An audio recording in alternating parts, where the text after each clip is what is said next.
নমস্কার বন্ধুরা, আজকে নিয়ে এসেছি স্টাফ পনির দম আলু। তার জন্য আলুটাকে ছুলিয়ে সেখানে কি করতে হবে, পিলার দিয়ে সেইভাবে এই আলুগুলোকে কুড়িয়ে নিতে হবে এইভাবে করে।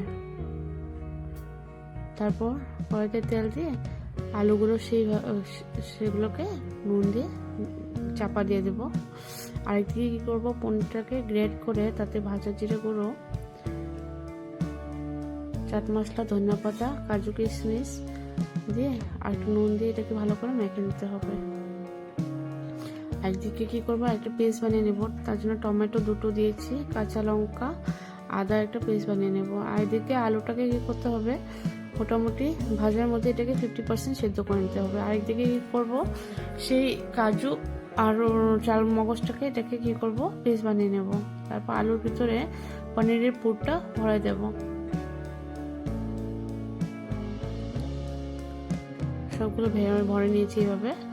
তারপর ফোড়ন দিব গোটা জিরা, দারচিনি, তেজপাতা আর এলাচ দিয়ে একটু সামান্য হিং দেব। দিয়ে সেই টমেটো, কাঁচা লঙ্কা বাটা, আদা বাটাটাকে দিয়ে দেবো। জিরা গুঁড়ো, নুন আর হলুদ দিয়ে মোটামুটি 10 থেকে 15 মিনিট কষাতে হবে। তারপর সেখানে চাল মগজ আর কাজু বাটাটা দিয়ে দেবো। তারপর 10 মিনিট আরো মোটামুটি কষাতে হবে।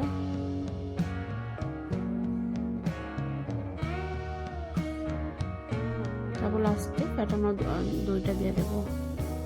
দিয়ে মোটামুটি 10 থেকে 15 মিনিট কষাতে হবে, যতক্ষণ না মশলার থেকে তেল ছেড়ে আসে। তারপর যখন তেল ছেড়ে আসবে, তারপর কি করব, সেখানে দিয়ে দেবো জল, দিয়ে পুরভরা আলুটা দিয়ে দেবো। তারপর নামানোর আগে গরম মশলা, ধনিয়া পাতা আর কস্তুরি মেথি দিয়ে মোটামুটি 10 মিনিট চাপা দিলে হয়ে গেল স্টাফ পনির দম আলু। খেতে খুব ভালো হয়েছে কিন্তু।